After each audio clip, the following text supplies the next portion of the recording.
Gracias por brindarnos el honor de su sintonía. Hoy el presidente Andrés Manuel López Obrador respondió a los ataques que lanzó el presidente argentino Javier Milei, quien lo llamó ignorante el día de ayer. A través de redes sociales, López Obrador dijo que Milei lo insultó porque lo llamó un facho conservador y que no comprende ¿cómo es que los argentinos, siendo tan inteligentes, votaron por alguien que desprecia al pueblo y que se atrevió a acusar al Papa Francisco de ser comunista y representante del maligno en la tierra? En este mensaje también envió un abrazo al presidente de Colombia, Gustavo Petro, al que también ofendió ayer Javier Milei llamándole terrorista. El mismo Gustavo Petro respaldó al presidente López Obrador y le hizo un llamado a preservar la unidad en Latinoamérica a pesar de los insultos de Javier Milei. A través de redes sociales, el presidente de Colombia aseguró que Milei busca destruir o aplazar el proyecto de la integración latinoamericana, lo cual dijo ha generado más pobreza en Argentina. Además, señaló que la promesa de repetir el sistema neoliberal de hace 30 años puede ser un fracaso anunciado de Milei, por lo que hizo un llamado al pueblo argentino a discutir y decidir sobre estos asuntos. En otros temas, este jueves el Tribunal Regional de Jerusalén permitió la extradición a México del diplomático y escritor Andrés Roemer, solicitada por el gobierno federal. Roemer, quien es señalado por los probables delitos de violación y abuso sexual por más de 5 víctimas en el país, ahora cuenta con un periodo de 30 días para ejercer su derecho de apelar la decisión de la Suprema Corte de Israel.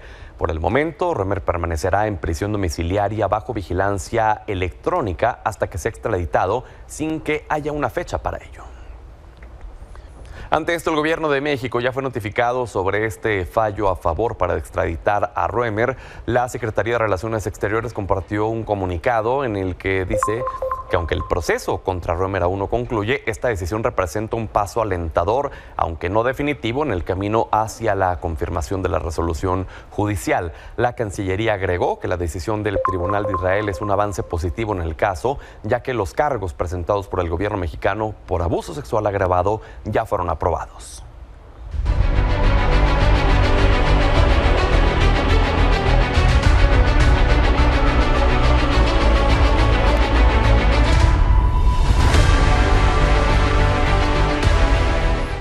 La consejera presidenta del INE, Guadalupe Tadei, negó que desde ese organismo se esté gestando un golpe de estado técnico o un fraude al proceso electoral, como lo acusó el presidente Andrés Manuel López Obrador. Previo a la sesión extraordinaria del Consejo General del INE de este jueves, Tadei se negó a responder si con sus declaraciones el presidente está interviniendo indebidamente en el proceso electoral. Dijo que eso solo lo puede juzgar el Tribunal Electoral del Poder Judicial de la Federación al momento de calificar la elección. Por cierto, la Comisión de Quejas y Denuncias del INE rechazó imponer medidas cautelares para cancelar la transmisión de la hora nacional al advertir que sería una restricción desproporcionada a la libertad de expresión, a pesar de que el PAN solicitó a los concesionarios que se abstengan de transmitir el programa ante el riesgo de que sus conductores realicen manifestaciones ilegales a favor de Claudia Sheinbaum. Además, la Comisión del INE ordenó a los conductores de la hora nacional asegurarse del cumplimiento de la imparcialidad en relación con la contienda electoral.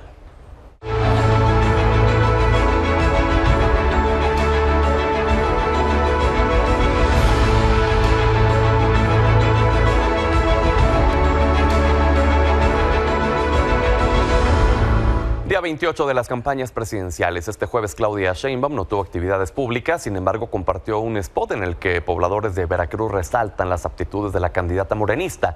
En el video, distintas personas aseguran que Claudia es la idónea para seguir con la transformación y acabar con la corrupción. Además, expresaron que Sheinbaum es una mujer preparada con buenas propuestas, por lo que dijeron arrasará en Veracruz durante las próximas elecciones. Xóchitl Gálvez tampoco tuvo actividades públicas, sin embargo, informó a través de redes sociales que atenderá la petición de la consejera presidenta del INE, Guadalupe Tadei, quien le pidió retirar de sus redes las imágenes de espectaculares propuestos con el logotipo del instituto. Dijo que el propósito de las imágenes era aclarar que los programas sociales, las becas, las pensiones y los apoyos del gobierno van a continuar sin importar los resultados de la elección. Además, pidió una reunión con el INE para generar certeza y transparencia en este proceso electoral. Por su parte, Jorge Álvarez Maínez aseguró que a la gente no le importa dónde vivirá el próximo presidente de México y afirmó que de llegar al poder llevará una vida austera, en la cual dijo estar de acuerdo con la filosofía del presidente López Obrador. Previo a tomar protesta a candidatos de MC en la Ciudad de México, Maínez indicó que a su familia no le gustaría mudarse a Palacio Nacional o a Los Pinos, por lo que propuso la instalación de unas oficinas funcionales para el cargo máximo, aunque atajó que la austeridad no se debe de exportar a los servicios públicos, ya que dijo son a los que tiene derecho la gente.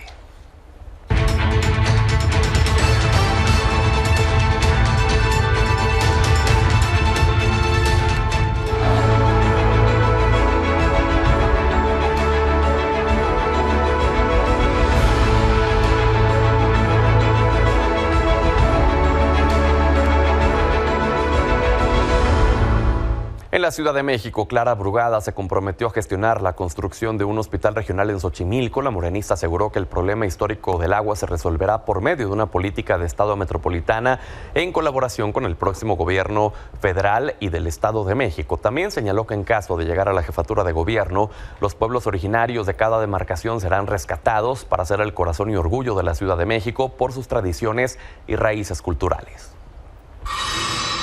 Santiago Taboada no tuvo actividades públicas, sin embargo, publicó un spot en el que explica la tercera de Taboada que aborda el metro y movilidad. Dijo que en caso de llegar al gobierno le dará un mantenimiento total a todas las líneas y estaciones del metro, creará 4 líneas nuevas del sistema de transporte, la cual contempla una al Estadio Azteca de cara al Mundial de Fútbol, además de implementar 3 nuevas líneas de cablebús en Álvaro Obregón, Magdalena Contreras y Tlalpan, e instalar transporte eléctrico en las colonias populares de las demarcaciones.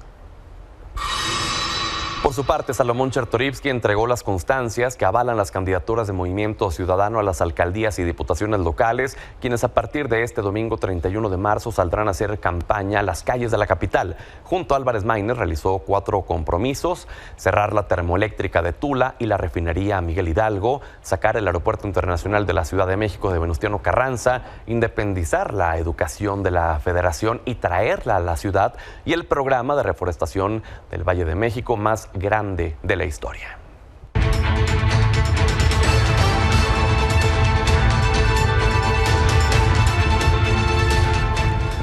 Y justamente es jueves de nuestra mesa de debate de la Ciudad de México. Le agradezco a César Cravioto, vocero de Clara Brugada, Andrés Ataide, presidente del PAN Ciudad de México, y Alejandro Piña, presidente de Movimiento Ciudadano Ciudad de México, que estén con nosotros para hablar sobre la problemática del agua, en específico las propuestas sobre este importante tema. Gracias a los 3 por estar aquí hoy. Gracias por la invitación. Al contrario, agradecer la invitación, saludar a César y también al buen Alex. Gracias, buenas noches. Comencemos primero que todo haciendo un diagnóstico, digámoslo así, de cuál es la situación en torno al abasto de agua en la Ciudad de México. Por favor, César. Bueno, como una de las grandes megalópolis del mundo, pues la Ciudad de México tiene, a partir de este tema del cambio climático, pues que reorganizar el tema del suministro de agua. Se extrae casi el 80% de los propios pozos de la Ciudad de México, que eso trae otro tipo de problemas, por ejemplo, agrietamiento del suelo en la zona oriente de la ciudad, y como no ha llovido en gran parte del territorio nacional, pues el sistema Cutzamala pues tiene muy bajos niveles hoy de agua. Entonces, ese es, digamos, el diagnóstico. A pesar de que se ha invertido mucho, porque se ha invertido prácticamente el cuádruple en el gobierno de Claudia Sheinbaum y el de ahorita de Martí Batres, que lo que invirtió el gobierno de Miguel Ángel Mancera, y eso ha ayudado a que la crisis de agua no se generalice y no sea tan profunda como podría ser, como vimos por ejemplo en Monterrey. Sí, por supuesto que en el próximo sexenio, y yo diría no en el próximo sexenio, en los próximos 3 o 4 sexenios tiene que fortalecerse la inversión, y bueno, en las siguientes intervenciones voy a hablar de qué está proponiendo Clara Brugada, pero de qué es uno de los temas centrales para la Ciudad de México. Yo diría que para el mundo entero, pues sin duda. Pero sí es un problema. Es un tema que se tiene que atender, no como lo quieren plantear los de la oposición, que casi va a haber un día cero, ya hasta le están poniendo fecha, no sé qué día de junio. No, eso, una cuenta regresiva. Eso no es verdad, no es que vaya a haber un día cero sin agua en la Ciudad de México. Andrés. Pues nuevamente vivimos en Morenalandia, como si todo fuera bien. Como parte del diagnóstico de la crisis, sí creemos que hay una crisis de agua en la Ciudad de México. Yo lo que les diría es que en efecto el sistema Cutzamala está al 37%, un mínimo histórico. Ahí coincido con César, hay una sobreexplotación de los pozos, que eso tiene además daños colaterales. Pero sobre todo el gobierno de la Ciudad de México, contrario a lo que acaba de expresar César Cravioto, en cuanto llegó la ex jefa de gobierno a su cargo, a la jefatura de gobierno, lo primero que hizo fue, entre otras cosas, quitarle recurso público al metro, que no es tema de esta mesa, pero también quitarle recurso público a SACMEX. Y por eso lo que hoy tenemos es un registro, un máximo histórico de reportes por falta de agua. Tenemos también un crecimiento del 70% de reportes de fuga de agua, porque no hay inversión, porque no hubo inversión y porque además, sobre todo, el planteamiento que hace hoy la propuesta oficial, la de Morena, el PT y el Verde, es como si no pasara nada. El problema del agua, claro que es un problema, hay que primero definirlo como tal, es el problema del agua, la crisis hídrica en la Ciudad de México, tiene que ver con la falta de mantenimiento, con que no se le está dando la seriedad que tiene, pero sobre todo, pareciera que no conocen la ciudad. Muchísimas colonias, muchísimos pueblos de esta Ciudad de México hoy no tienen agua. Tienen que andar comprando a sobreprecio, por cierto, negocio de muchas alcaldesas y alcaldes de Morena, tienen que andar comprando a sobreprecio el agua y eso, por supuesto, igual en el siguiente segmento platicaré de lo que propone Santiago Taboada. Cuando el cambio llegue a la ciudad, eso lo vamos a corregir. Muy bien, Alejandro. Pues coincido con el diagnóstico, efectivamente el sistema Cutzamala, que es una de las fuentes más importantes de alimentación para suministrar en la ciudad, pues hoy está en mínimos históricos. Regularmente en esta época del año se encontraba por arriba del 80% y hoy está a menos del 40%. Es una situación grave, pero además de ello, lo que tenemos en la ciudad efectivamente es un recorte del presupuesto. Si nosotros comparamos lo que hoy se invierte en infraestructura hídrica en la ciudad, comparación a 2015, pues es un 26% menos lo que hoy se invierte. Entonces, una cuarta parte menos de lo que se invertía en 2015. Entonces, por un lado es el recorte al presupuesto, la mala gestión del agua, que en definitiva genera que en esta ciudad toda la infraestructura que se encuentra tan dañada porque lleva más de 50 años sin que se le invierta de manera decidida a restablecer la infraestructura de agua, hoy pues tiene un reporte de fugas que se ha elevado en más del 100%, más de 90,000 reportes de fugas de agua tenemos al año, más del 40% del agua que ingresa a la ciudad se pierde a través de estas fugas y pues tampoco ha habido un intento decidido para poder resolver este tema. Y por otro lado, la deficiente infraestructura en reutilización. No tenemos el tratamiento suficiente del agua. Por un lado, esta ciudad tiene una doble tragedia, es una doble crisis. Por un lado, cuando nos llueve, la ciudad se nos inunda y es agua que se pierde además. Y afecta en muchas colonias, afecta en muchos barrios. Pero por el otro lado, pues tenemos que no es suficiente el suministro del agua para cubrir a toda la población. Prácticamente en esta ciudad, 1 de cada 2 personas no tiene un servicio adecuado de agua. Es decir, que abra la llave de su casa a la hora que lo requiera y que salga agua. De calidad además. Entonces, 1 de cada 2 personas no tiene un servicio adecuado y esto me parece que es una cuestión grave que por mucho tiempo no se ha atendido y que pues por lo que vemos no hay intención de hacerlo en el futuro cercano, porque además parece que ya hay una renuncia a poder resolver este tema. Parece que tenemos que resignarnos a que es parte del cambio climático, a que son fenómenos mundiales y pues no hay nada que hacer. Me parece que es renunciar a la potestad que tiene un gobierno de resolver los problemas que afectan a la ciudadanía. Antes de pasar de lleno a las propuestas, senador César Cravioto, Andrés Ataide hizo una acusación muy fuerte, que los alcaldes, las alcaldesas de Morena hacen negocio con el abasto de agua, con la distribución de agua. ¿Qué opinión le merece esto? Bueno, primero quiero hacerte una propuesta, Pedro, porque se dicen muchas mentiras. Como estas mesas son recurrentes cada semana, valdría la pena que la siguiente semana se dijera quién está mintiendo. En el gobierno de Claudia Sheinbaum se incrementó el presupuesto del agua respecto a lo que daba el gobierno de Mancera. Cuenta pública, hombre. Por eso por eso yo digo, hay que traer la siguiente semana las pruebas para ver quién está mintiendo. Igual dicen que hubo porque mienten descaradamente, primero pasando. decir. Segundo, qué bueno que habla del tema de las pipas. Todo este escándalo, además de tratar de llevar ahora sí que agua a su molino electoral, todo lo que están buscando es generar una percepción de que solo hay una necesidad de agua para que la privaticen.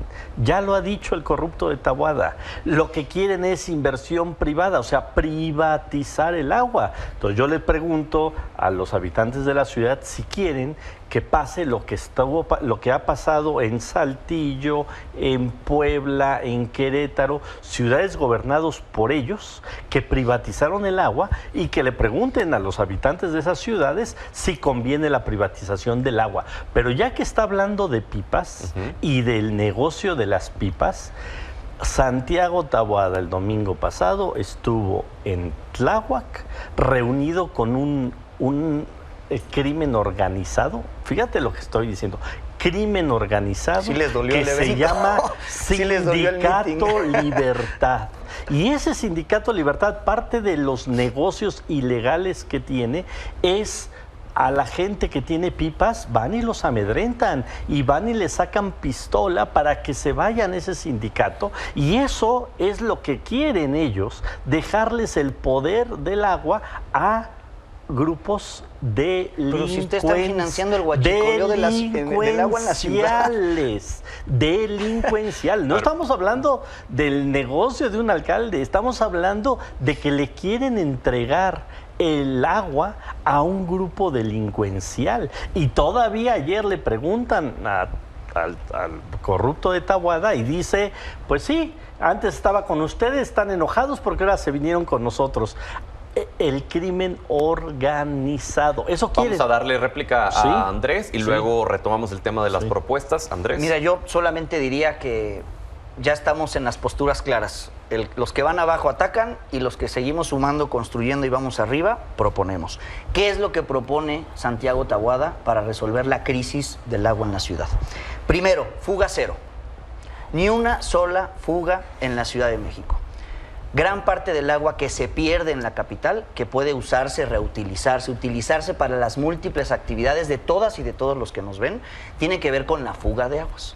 ¿Cuánto le ha metido el gobierno de Morena, el desgobierno de Morena en la Ciudad de México? Para abajo, le han quitado lana. Santiago lo que va a hacer, y a eso se compromete, es fugas cero.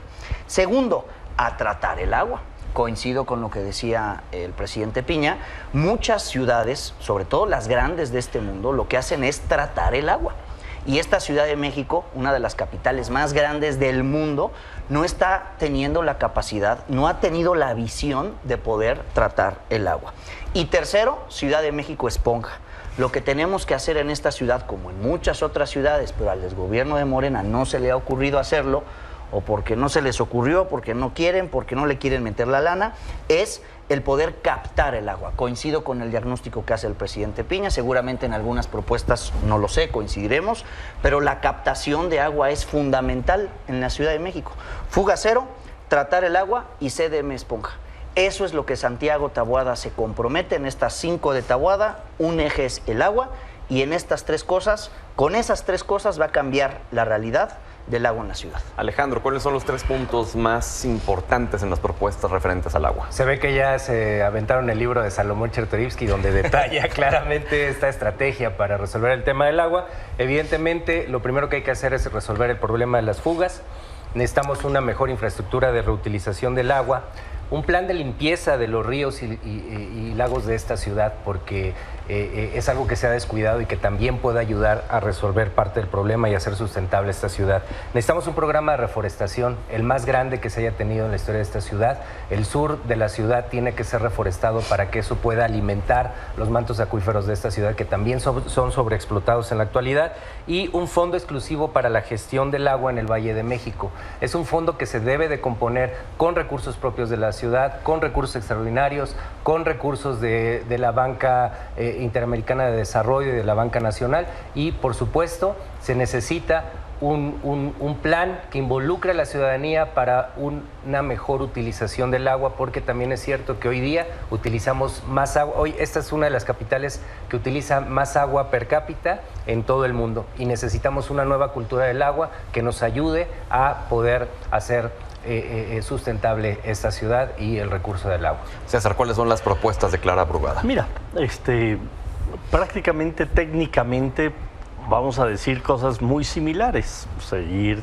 trabajando para las fugas, que se aproveche el agua de lluvia, que se inyecte el agua al subsuelo de la Ciudad de México, que haya otra cultura del agua. Lo que no pueden decir acá los de la derecha, literal, los de la derecha. Estoy a la derecha. Los de la yo soy derecha, centrohumanista, los pero de la en efecto derecha estoy a la derecha de es César hoy. Eso sí. Este tema del agua, como lo vimos en Nuevo León, en Monterrey, Sí. no lo resolvió el gobernador. Tuvo que haber inversión del gobierno de la República. El presidente López Obrador ayudó mucho a Monterrey a resolver el tema del agua. Lo que no pueden decir es que esto se resuelve de manera global, no se resuelve solo en la Ciudad de México. Por eso Clara dice, esto lo vamos a resolver 3 mujeres. Claudia Sheinbaum en la Presidencia de la República, Delfina Gómez en gobernadora del Estado de México y Clara Brugada, próxima jefa de gobierno de la Ciudad de México. Afortunadamente no va a ganar el corrupto de Taboada. Porque si ganara... Huele a miedo, huele a miedo. Porque si ganara, Huele pues a miedo. obviamente no puede hacer esto que sí va a poder hacer Clara. Porque como se la pasa denostando a todos los de Morena y dicen que los de Morena, pues sí, pero Michoacán gobierna Morena, Hidalgo gobierna Morena, Morelos gobierna Morena, Puebla gobierna Y Morena. falta poco para Toda Morelos. la zona conurbada de la Ciudad de México gobierna Morena. Entonces, todos los gobiernos de Morena van a ayudar a que se resuelva el tema del agua en la Ciudad de México. Entonces, habitantes de la Ciudad de México, yo les digo claramente, además de corrupto Taboada, es muy mentiroso. El tema del agua no solo se resuelve en la Ciudad de México. Okay. Entonces, ¿cómo creen que siendo una isla la Ciudad de México lo va a resolver? Insisto, afortunadamente Taboada no va a ganar y se va a atender de manera global el tema de la ciudad. Independiente, el tema del agua. Lo que tendría que ser en el deber ser sería que independientemente de los colores que tenga cada quien, gane quien gane, tendría que meterle de lleno, ¿no?, a resolver el problema del agua. Alejandro, ¿quieres comentar algo? Nos quedan 2 minutos, hay que ser concretos. Mira, a propósito de izquierdas y derechas, porque sí hay que decirlo, me parece que una de las razones fundamentales de la izquierda debe de ser garantizar el derecho al agua. Y eso no lo han hecho en esta ciudad. 5 años, ya casi 6, gobernando esta ciudad y gobernando varias de estas entidades en donde no han podido resolver, ni siquiera se han acercado, encaminado para tener una solución en el futuro cercano. Nosotros estamos pensando en un proyecto que resuelva el problema del agua, no para la próxima elección, no para ganar en la próxima elección, sino estamos buscando resolver el problema para las próximas generaciones. Tiene que ser un planteamiento transeccional que rebase los intereses de los propios partidos para que el problema pueda ser resuelto. Porque si estamos pensando solo en la próxima elección, como hacen las fuerzas de la vieja política, pues vamos a estar 6 años y otra vez vendrán a prometernos que ahora sí lo van a hacer. Muy bien. Y última intervención, Andrés. Sí, yo cerraría diciendo que tuvieron 5 años para resolver el problema del agua en la ciudad. No solamente no lo hicieron, hoy el problema del agua en la ciudad está incluso más aguda. Por eso creo que hoy no se plantean propuestas, pero sí recuerdo que la semana pasada la candidata oficial fue a Magdalena Contreras y fue a decir que le va a quitar el agua a quienes viven en Magdalena No Contreras. digas mentiras. Hay evidencia, no digas César, hay mentiras. video. Hasta los habitantes de Magdalena No digas Contreras hoy hablan de mentiras, eso. por favor. Coincido que hay que, próxima semana... Tráiganse las pruebas, cada quien. Pruebas. Y lo importante, y coincido con el planteamiento que hacías, es que el independientemente de los vivo de la partidos... ciudad, y dijo, lo vamos Pues dile a la seguir candidata rescatando, oficial, no el me digas a mí, único dile a río la vivo candidata de la- oficial, no me digas a mí. Eso fue decir a Contreras.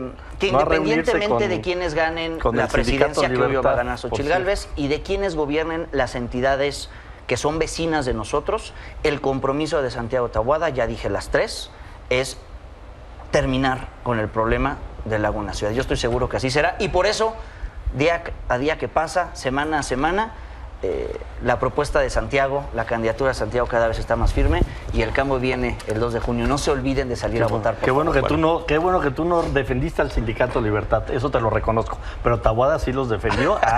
Huele a miedo, huele a miedo. Bueno, se nos acabó el tiempo. Delincuentes. Los esperamos la siguiente semana. Tráiganse las pruebas, cada quien de las Huele que a guste. miedo. Y las palomitas Y también. las palomitas. También, lo que se puede la pelea, hay que ver quién es más corrupto. Bueno, vamos a la pausa. Ya regresamos.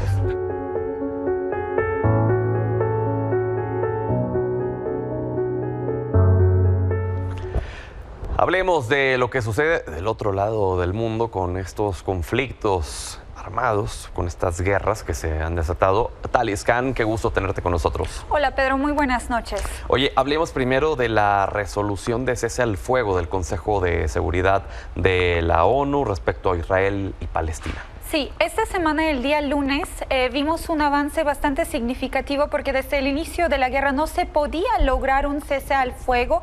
Posterior a numerosas acciones y de uso de derecho veto por parte de Estados Unidos, por parte de Rusia, por parte de China, finalmente este lunes podemos hablar de una resolución donde se proponen los estados miembros no permanentes del Consejo de Seguridad de la ONU un cese al fuego, pero no permanente durante las fechas de Ramadán en Gaza, es decir, hasta 7 de abril. Es una resolución muy corta, la verdad, solo hay 3 cláusulas operativas, Pedro, donde sí se ordena que jamás regresen los rehenes y también se ordenen que pues haya cese al fuego, es decir, que Israel no ataque, que va a ser obviamente un reto para Israel en este caso. Y también otro punto muy importante mencionado es el tema de ayuda humanitaria, ¿no?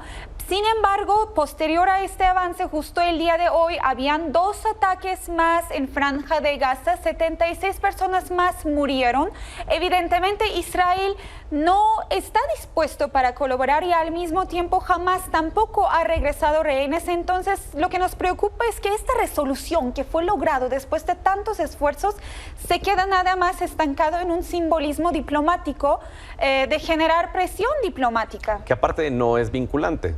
Y aunque incumplan con lo que se llega en esta resolución, pues no hay sanciones tampoco, ¿no? Pues mira, la verdad es que una resolución de Consejo de Seguridad de la ONU sí técnicamente es vinculante, porque es Consejo de Seguridad. Sin embargo, para que hayan sanciones, Consejo de Seguridad tendría que crear otra resolución y esta resolución tendría que pasarse y esto se podría tratar de sanciones comerciales, económicos o diplomáticos basándose en el artículo 7 de la Carta de la ONU, pero es bastante complejo porque otra vez vemos que los intereses políticos superan al interés diplomático y al interés de la comunidad internacional. Sin embargo, yo sí pienso que a nivel administrativo esta resolución puede generar presión diplomática. Por ejemplo, incluso Gustavo Petro ayer mandó un tuit y dijo que si Israel no respeta la resolución, es decir, si sigue atacando, cortaríamos relaciones diplomáticas con Israel. Entonces, estos actos pueden generar diferentes tipos de presión diplomático o podría incluso dañar la imagen que Israel el día de hoy tiene con tantas atrocidades que está cometiendo en Gaza. Ya estamos hablando de una crisis de hambruna. Corte Internacional de Justicia ya mandó incluso demandas diciendo de que sí tendrían que evitar el tema de la hambruna. Hay una crisis humanitaria y hay múltiples amenazas y al parecer ninguno de los lados están cooperando y respetando la resolución. Es posible que salgan más documentos, pero la comunidad internacional tendría que dar el seguimiento al tema. Oye, ¿y cuál fue la postura de Estados Unidos? Pues la postura de Estados Unidos es bastante curiosa porque fue el único país, más bien fue el único país en este caso que obstuvo, lo cual también nosotros como internacionalistas podemos considerar como un avance, porque el viernes pasado Rusia y China había vetado la resolución de Estados Unidos, entonces yo creo que no se esperaba que se obstuviera, entonces eso también nos habla un poco de la cambiante postura de Estados Unidos, es decir, sigue tradicionalmente según apoyando el occidente a Israel, pero también Estados Unidos allá está diciendo ojo. Pero ya Biden ha venido manifestando una postura de desacuerdo con lo que está haciendo Netanyahu. Exactamente, incluso este lunes se planeaba un viaje de la delegación de Israel a Estados Unidos para hablar sobre el tema de Rafah y se canceló. Entonces sí podemos hablar de una relación que se está enfriando día a día entre Estados Unidos y Israel, y eso podría llegar a Israel a aislarse más en un escenario diplomático y político, incluso comercial en este caso.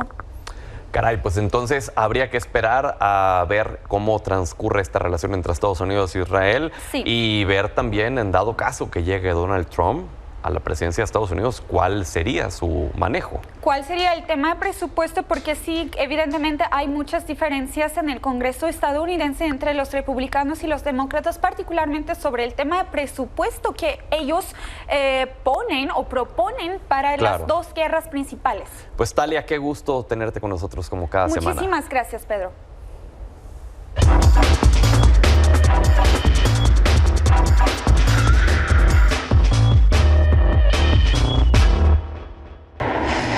Axel Sánchez, ¿qué datos nos tienes respecto al ranking mundial de producción de autos? Hola Pedro, así es, justamente ya salieron datos de la Organización Internacional de Fabricantes de Automóviles, la OICA, la cual indica que justamente ya superó la industria global el impacto que tuvo la pandemia de COVID-19, pues ya lograron armar más de 93 millones de vehículos en todo el mundo, superando en 10% lo logrado el año pasado. Sin embargo, hay que destacar que aún está lejos de su récord global, que fue de 97 millones, alcanzado ya en el lejano 2017. Pero veamos a detalle lo que ha sucedido por país. Ya lo vemos en el top 10. México, por cuarto año consecutivo, se mantuvo en el séptimo lugar en el mayor productor de vehículos a nivel mundial, esto con más de 4 millones de unidades. Esto pues es superado nada más por Corea del Sur y también por Alemania, que estuvieron en el séptimo y en el sexto lugar respectivamente.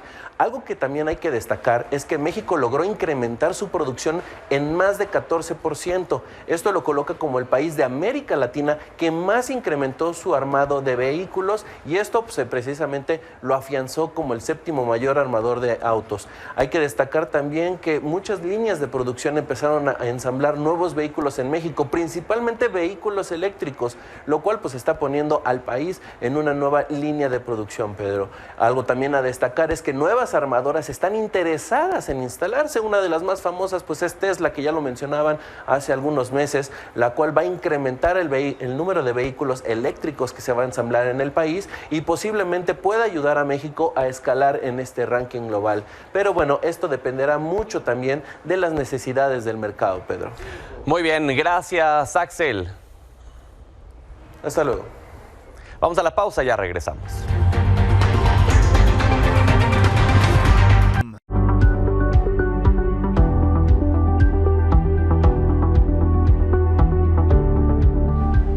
Jesús Hernández, editor en jefe de Milenio Negocios, bienvenido.